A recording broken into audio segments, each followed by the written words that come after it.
lot of questions coming in. I think let's take these questions are probably relevant to the today's subject, and also for audience it will be interesting. So I'll take it quickly, and we'll run through this quickly and complete it as much as possible. So let's start with Balaji. He's asking, safety officer or safety manager can conduct electrical safety audit? That is one question. We have a similar question. Where can I get certification to do an audit? These two questions you can answer. Yeah, you see, at the moment, legally, other than chartered electrical safety engineer as per section 5A of the regulation, there is no other legal requirement. Now, this regulation, it is the state government who is supposed to implement it. Only few states went ahead with appointing chartered electrical safety engineer. One is Maharashtra, where we have 5 people already passed, but there is a clause in the regulation, or there is a clause in there is a condition. Say the chartered electrical safety engineer shall work only as chartered safety engineer. He shall not work in any company. As a result, out of 5 who passed, only 1 person hold the certificate. So 4 cannot do the job. So these are, flaws in our little bit flaws in our system. But the question is, there is no agency who decides the criteria of energy, chartered electrical safety manager or electrical safety engineer or something like that. So as per regulation, only while contracting or while installation, some qualification criteria are made, and for chartered electrical safety engineer, some qualification criteria are made. Other than that, there is nothing present at the moment. Probably so I request, go ahead, sir. Go ahead. Yeah, probably in future something may come. Thanks for the question. Okay, I request members of putting up questions. Please mention your name. I generally do not take questions, but this is I felt this is the one question I will take from anonymous attendee. Does the verifier inspector require any basic eligibility to audit, or electrical department is conducting any training? The same repeat question, but anyway, eligibility is something that the verifier inspector require any eligibility. Actually, at the moment, this do not exist. The purpose of making this association, the National Federation of Engineers for Electrical Safety, we will be able to make an accreditation system. Yes, it can be approved by the government, because there are some rules and regulations and the standards available with which these jobs can be made by an accredited engineer. Worldwide, this is how it works. The government don't control such activity, because then government needs so much infrastructure. So this is made by the accreditation system. So our association NFE will be we will try to create the accreditation system based on the Indian rules, or probably from some international accreditation agencies. We started the work, and probably in a few months or sometime 1 or 2 years, we will be able to set up this facility. And after that, then we can talk who is the electrical safety manager, who is the electrical safety engineer, who is supervisor, something like that. But there shall be a system first in place. Thank you. Sanjeev Deshpande is asking, what are your views and say on harmonic audit? That is a subject which is related to power quality. With respect to safety, you can refer to IS 732. Safety and power quality is very much written in the standard. The only requirement is, in case if the current through a conductor is more than certain limit, you are supposed to disconnect the supply. That means if the power quality is so low, you are not supposed to use the electricity. First, you should make it clean, and then only you can use it. Now, power quality, there are 2 issues which we face daily. First of all, every equipment is supposed to create or the amount of harmonics which is created from the equipment must be limited to certain level. This means, say for example, 3% or 5% total voltage harmonics. But in practical, our equipment are generating much more than what is recommended or what is written and included in the standard. So the first culprit is the equipment. Now in Europe and other countries, if you have a larger equipment, let's say, for example, a variable frequency drive, because of its inherent working principle, the drive is creating a harmonic of more than certain limit. The manufacturer is supposed to put a filter at the beginning, and he is supposed to filter out the unwanted harmonics, so that only limited harmonics are allowed in the line. Whereas when it comes to India, the same VFD, variable frequency drive, the supplier will tell you, sir, I have got a filter and I have got a inverter, I have got a VFD. Then cost is without the filter is 1 lakh rupees and with the filter is 1,50,000 rupees. So we always remove the filter and we use it without the filter. As a result, we end up with more harmonics and troubles in the line. With respect to safety, the only written rule is, for example, in neutral, if the neutral current is more than certain limit, you can increase the size of the neutral conductor to certain limit. Still, if the current is more, you are supposed to measure the neutral current and disconnect the phase conductors. Very simple. So measure and disconnect. This means you are not supposed to run a dirty electrical system. Dirty in the sense with a lot of harmonics, more than certain limit. Okay, moving to next question. Morgan Mulenga is asking, how do I identify class 2 copper wire? Copper Wire. Actually, some of the, at the moment, it's very difficult. Once when it becomes popular, of course, the manufacturer will put it on the label or they may print it on the cable. First, there should be a demand. People should start asking for class 2 wire. And once when there is a demand, then the market decides. Automatically, the manufacturer will put all these seals. At the moment, nobody asks, so there is only one type of wire available in the wire, which is class 5. So you don't need to print, you don't need to really tell that it is a class 5. Pradeep Shah is asking, would like to know the impact on safety due to aging factors in MCB and wires. What is the age normally you recommend for wires and MCBs? In a properly designed and installed electrical installation, it is minimum 20 years.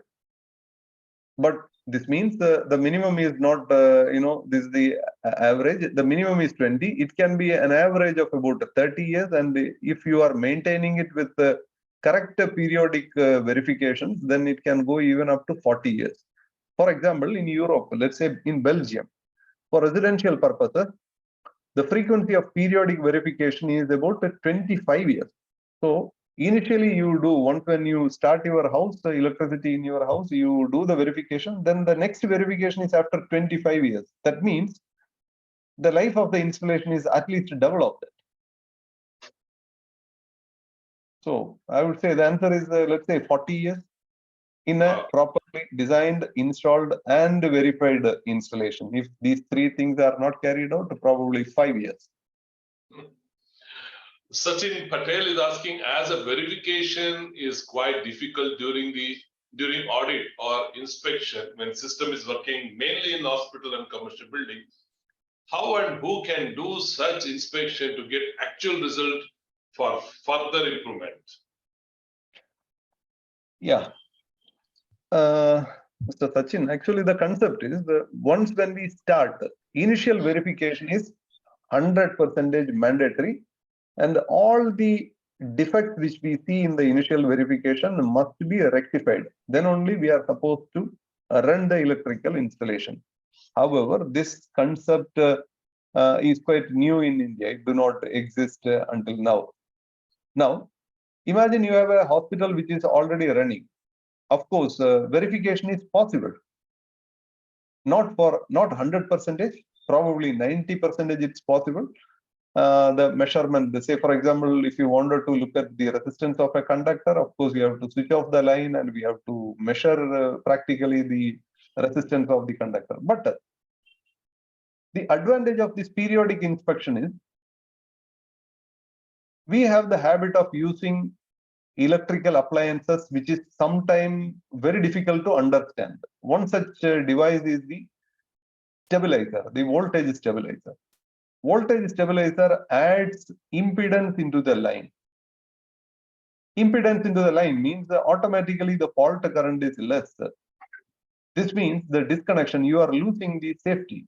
For example, you have an air conditioner, you have the MCB DB from which you take the wire. Let's say you have a 20 amps MCB, then you take the wire and you at the socket you have a stabilizer, a 4 kVA, 5 kVA stabilizer, and then you connect the power supply to the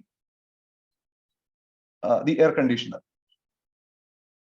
Most of the time, air conditioner fires are due to either a line to neutral short circuit.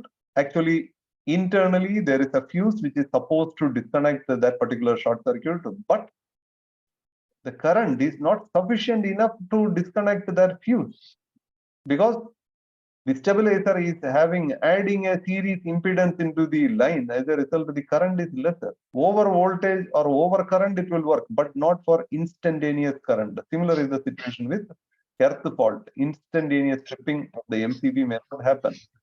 So such challenges also we need to handle. So periodic verification is very much necessary. You cannot avoid that since my installation is complicated, I don't need to make a verification. That is wrong. Periodic verification will be able to find out the new challenges, which is probably not faced during the initial days of electrical installations. Of course, periodic verification can be done. We are already doing. In fact, we are making verification, or sometimes they send the somebody is making, some auditor is making, the hospital is giving us the inputs and we are guiding them what to test, how to test, when to test, then checking the single line diagrams and guiding the hospital's owners or the engineers in the hospital as well as the auditor to make it perfect or more better. Thank you. Thank you, GK. Utsav Dave, what type of earthing to be done while construction of wharf jetty piling? I think we should avoid the questions with respect to we should concentrate on we should concentrate on the subject, Mr. Dominic. Related today, yeah, that we very specifically said we'll take up only questions related to this. But anyway, Ravi Gavde, I understand your questions. Yes, we are likely to launch, I'm taking the liberty to say we're likely to launch in Mumbai, the Federation of Engineers. I'm sure we will definitely consider you being there once the website is up and membership is up. So we'll seek your support. Thank you for that, to coming forward and also translating in Marathi for the benefit of the engineer. So should we take this anonymous? No. I was hoping to talk about short circuiting also. So Jay Gupta, my request to summarize and mention all national, international electrical safety codes, standards, rules for hospitals and medical day care installation in terms of fire and life safety, patient and staff. Oh. Yeah, Sir Dominic, this is a very good, in fact, very good. For example, in and medical location, first, if we start from the equipment onwards, there are different type of equipment which is sometimes connected to the body of the patient. So these equipment must satisfy the standards, the ISO standard. Each of these equipment, be it very small or the larger one like ventilator, each of these equipment should satisfy its own safety standard. Based out of, probably it is made by either by ISO or by IEC.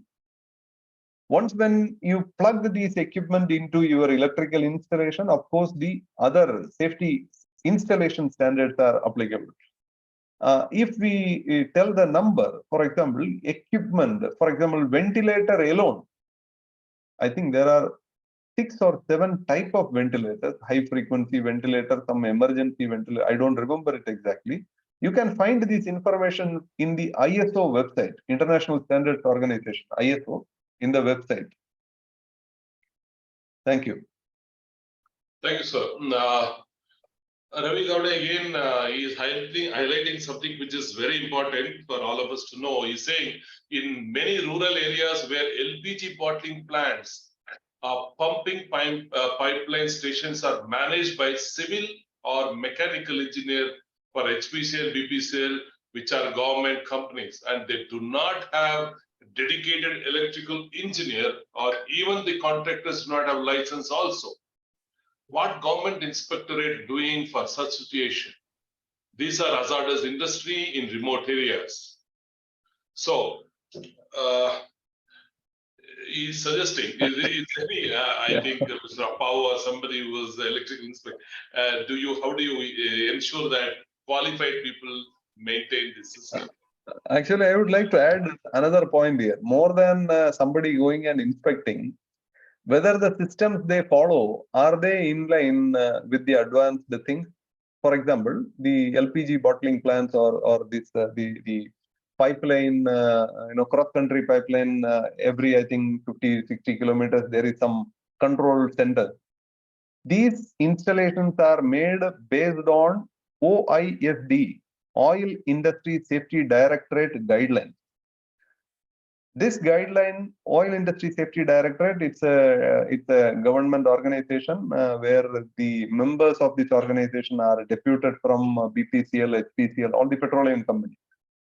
I happened to read some of these standards, and initially I was laughing for half an hour. They were asking for 7 ohm earth pit for something, 2 ohm earth pit for neutral, 1 ohm earth pit for electronics, and there was a station somewhere in Visakhapatnam. They were trying to bore a well of almost 200 feet to make an earth pit. So, first of all, the systems followed itself is not according to the standard. Of course, their documents, they always claim that it is as per IS 3043. Unfortunately, it is not at all as per IS 3043. I have written 3-4 times to them, but the problem is that the engineers keep on changing. They come on deputation for some time and they change. As a result, until now, no changes happen. If the installation is made perfect, then the question of inspection comes into picture. I would like to have the answer from Apau sir. Apau sir. Yes, sir. Yes, sir. Yes, sir. Actually, inspection for installations are based on the state government notification. If it comes under the central government, the central authority inspectorial wing will inspect. I hope these installations are coming under central government and CE authority. But they have fixed the voltage classification as above 11 kV. In our country, the voltage classification for inspection by inspectors are fixed at various levels, above 650, above 11 kV, above 33. So it's not uniform. So we can't say that an electrical inspector can go and inspect all these things unless he is empowered by the state government according to, actually the government issue notification based on the strength of inspectorial organizations. For example, in a state with 60 inspectors, there will be 25,000, 30,000 installation of 11 kV only. They can't go on inspect periodically these LT installations, which can be in the order of less than 11 kV. For the central government also, it will still become a huge job. That's why the CEA has provided regulation to notify the CESCs. Unless the CESCs comes into picture, unless the CESC scope is implemented, these problems will never persist. This is my opinion, sir. Thank you, sir. Thank you, Mr. Apau. Mahesh Kumar, who can make the safety audit? Is there any certification? It's already clarified. There is no such, but however, the association, a non-profit organization called NFV, which is going to be launched, will introduce accreditation certificate in the near future. Maybe there could be some kind of certification program that we can run through that. So we'll come back to you on that. So Pradeep Shah, nowadays wires are available in FR, FRLS, HR, FR, low smoke halogen in the market. Would like to know if there are any usefulness technically, all this, is it useful technically in view of safety precaution? Actually, I am not very much a supporter of these words, in fact. Because when we talk about anything related to wire to an engineer working with a wire company, they always confuse us with these technical words, FR, FRLS, FRHS, and after a few minutes, we are totally confused. Basically, FR is a wire which during fire, the property of that plastic is that during fire, it emits the smoke. The smoke density is, I think, about 80%. Probably not 80, maybe 70%. I don't remember exactly. FRLS has got a smoke density 10% lesser. Actually, in the standards, instead of calling the smoke density, we should call visibility, which is actually the opposite of smoke density. If the smoke density is 80%, visibility is only 20%. If the smoke density is 70%, visibility is 30%. Now, any high-rise building or any building, I am talking about what is written in the IS 732, any critical building, in the escape route or in places where the evacuation is happening, a minimum visibility of 60% is mandatory. In order to get a 60% visibility, the wire should be zero halogen. That means halogen-free wire. Halogen-free wire has got a 30% smoke density, means visibility is 70%. So I would say the now in the market there is halogen zero halogen cable. Then somebody calls as less halogen cable. Somebody calls as FRLS. These are actually quite confusing. Of course, the FRLS can be used for the normal areas, and in all the services related to fire safety, you should use zero halogen-free wire. Thank you. Yes, as per NFPF, not NFPA, NBC Part 4, the cable from the power to the control panel need to be FRLS, so that to avoid the wire did not burn. So there are certain codes in for the fire regarding. Rajesh Trivedi is asking, during the electrical safety verification audit, what is the right technique to check the section load versus current load? Self-life of electrical installation and risk of fire. Rajesh Trivedi, sir. One moment. I could not see the question because I was during electrical safety verification audit. What is the right technique to check the section load versus current load? Self-life of electrical and risk of fire. Actually, the standard point of view, the shelf life and section load, these are not very much mandatory. When we talk about safety, you have a protective device, you have a wire to carry the current to the load, then you have a load. You should find out whether the protective device is able to disconnect the supply before the wire catches fire, or before the wire creates a kind of shock or a safety hazard, and this entire system is working properly. Now, with respect to load and current, okay, of course, these are load analysis. This has nothing to do with, not directly related to the verification of safety. If you wanted to check your load analysis, let's say you have a connected load of in a typical shape. If you wanted to find out how the load is, how the electricity is consumed in your installation, morning how much, evening how much, due to, during your production process, how much you are consuming, those things you have to make a load analysis. Thank you. Rajesh, okay. Pramod Dwivedi is asking, can you confirm temperature measurement on both places like terminal points and body power contractor? Some person saying only temperature measurement at terminal point is okay. No, the first point of measurement is the continuity resistance. If there is a loose contact, of course, high temperature can be created once when the conductor carries current. So the first test which has to be carried out is the continuity resistance test. Once when you do the continuity resistance test, which is an initial part of the initial verification, you know the number of loose contacts, and if loose contacts are more, or if there is a loose contact, you will immediately come to know. Now, in an installation where this measurement is made, probably after 5 years, if you make a thermography or a thermal analysis, there are almost nil hotspots.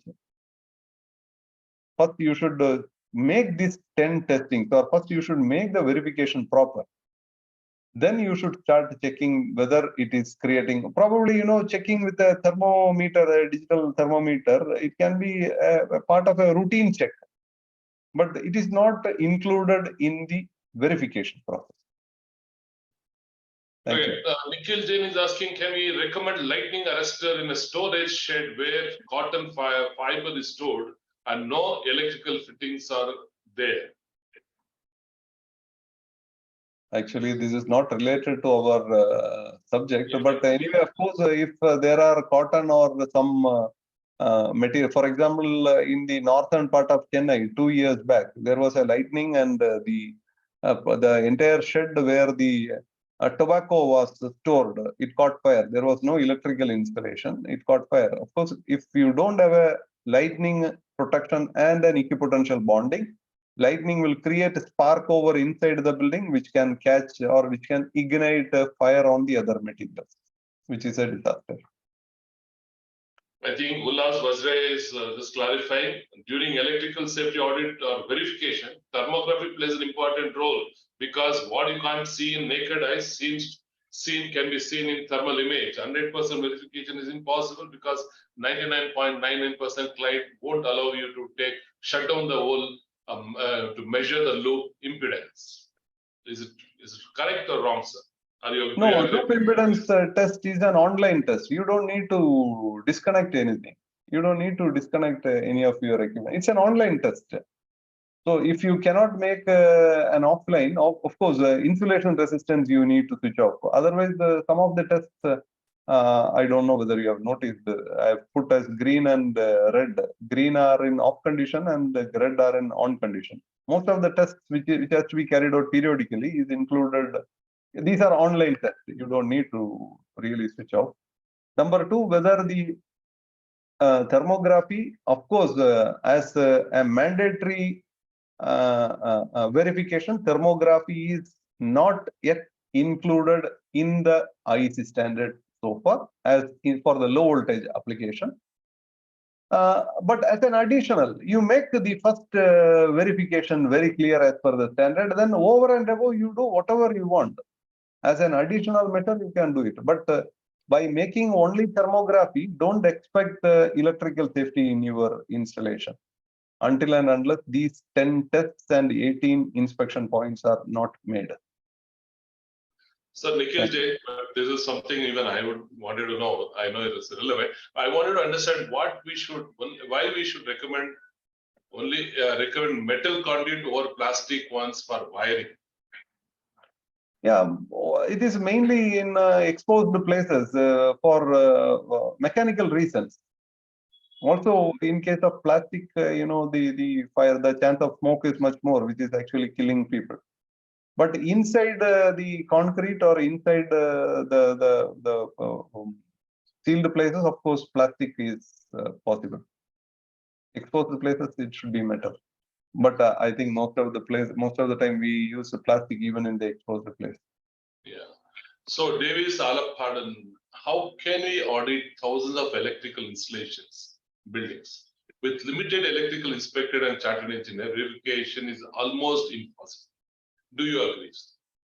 I agree to this. We need thousands of electrical verifiers, or not inspector. I don't call it inspector because inspection and testing. We need probably not thousands, probably lakhs of verifiers for doing it. So there is a good employment opportunity. Our association will become a platform for creating these verifiers by training, by accreditation, and by various methods. Thank you.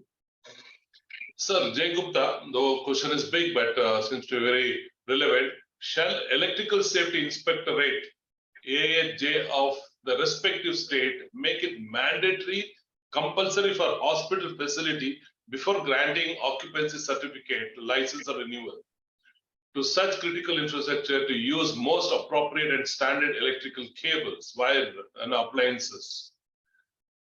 So fire and life safety, and make a declaration every month to concerned authority that no deviation has been done in the installation. Yeah, sir, actually, I have a different idea on it. the electrical safety, especially all safety matters, it should be a personal responsibility. It is not a responsibility imposed by somebody. If we think that I will do it only if the government says or if the inspector says, actually the system don't work. Not only this is the method which is followed all over the world, especially for mass protection, houses, hospitals, small scale industries, low voltage basically installation. The idea of making the notified voltage and above the notified voltage by the inspectorate and below is by the chartered inspector or whatever is, it is a part of ease of business or easy of doing the things. And if you think that we have to do everything according to the inspectorate or inspectors guidance, actually it won't work. Standards are made for that particular purpose. Regulation very clearly says anything not contained in regulation, you should follow the code of practice. You should understand the code of practice and you should follow it. That's how it works. Sir, Amit Shinde is asking, may I know exact procedure for electrical safety audit from the construction stage to after construction? Also, if fire incident happened due to electrical short circuit, then there is any rule, regulations, or law to do electrical audit? From the construction stage onward,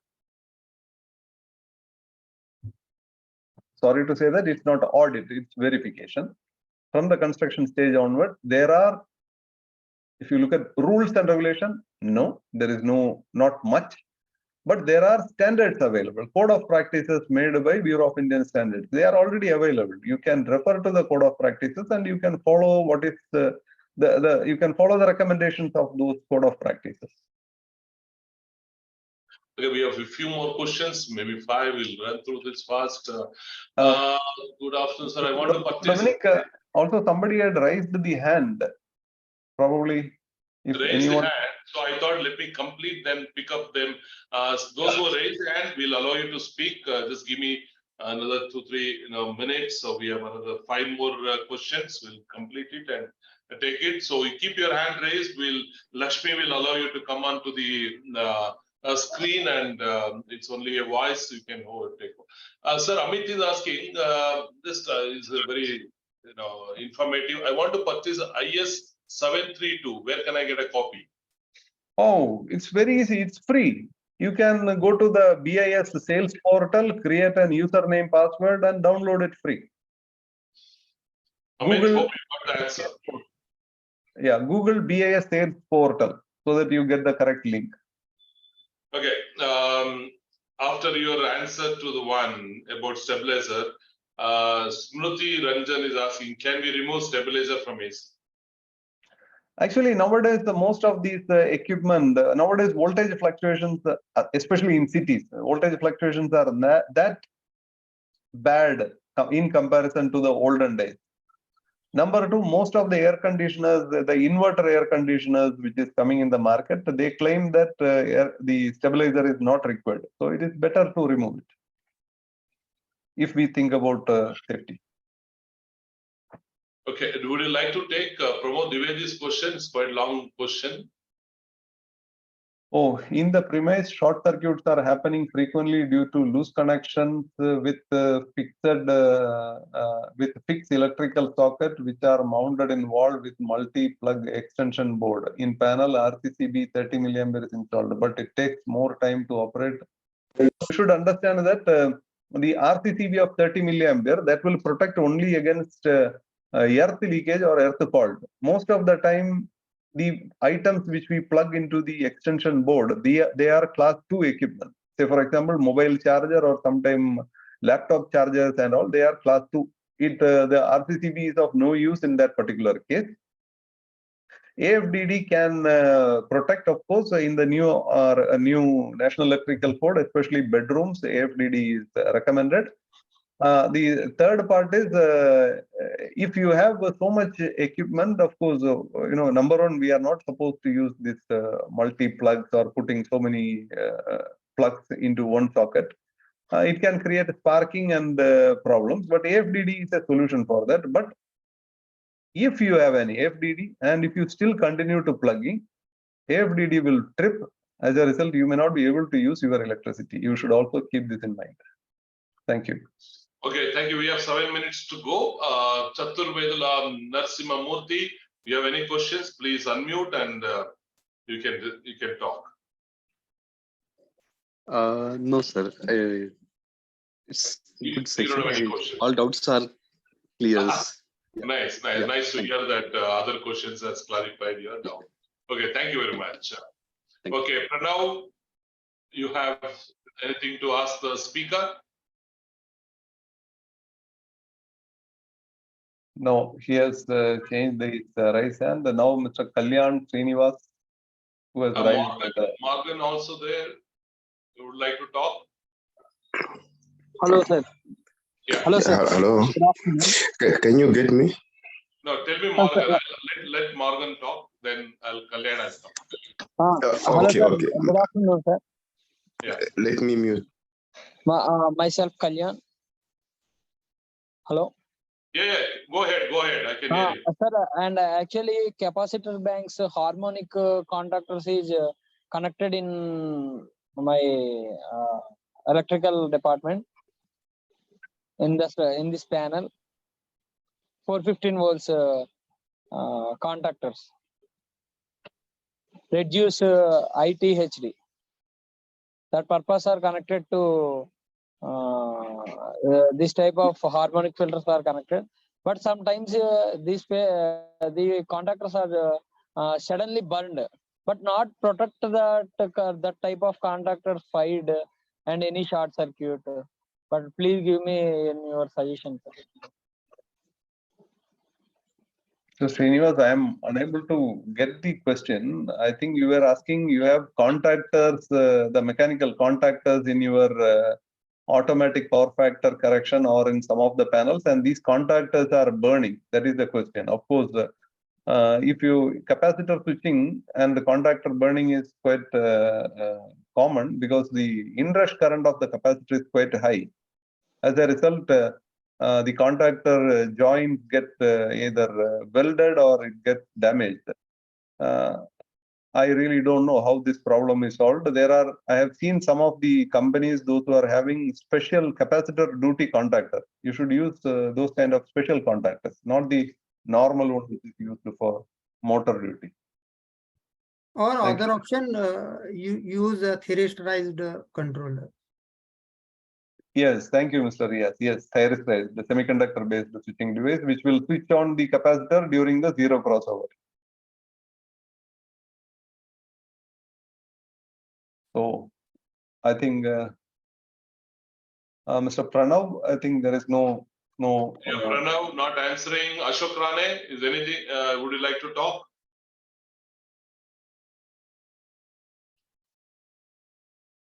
Hello. Venkateshan Egambaram. Okay, Yeah, Ashok Mr. Ashok Rane? Yeah, I wanted to know when the membership will be open for NFF and how we'll get the communication, either email or some of the webinar. All of you will get the communication. All those who are in our mailing list will get communication.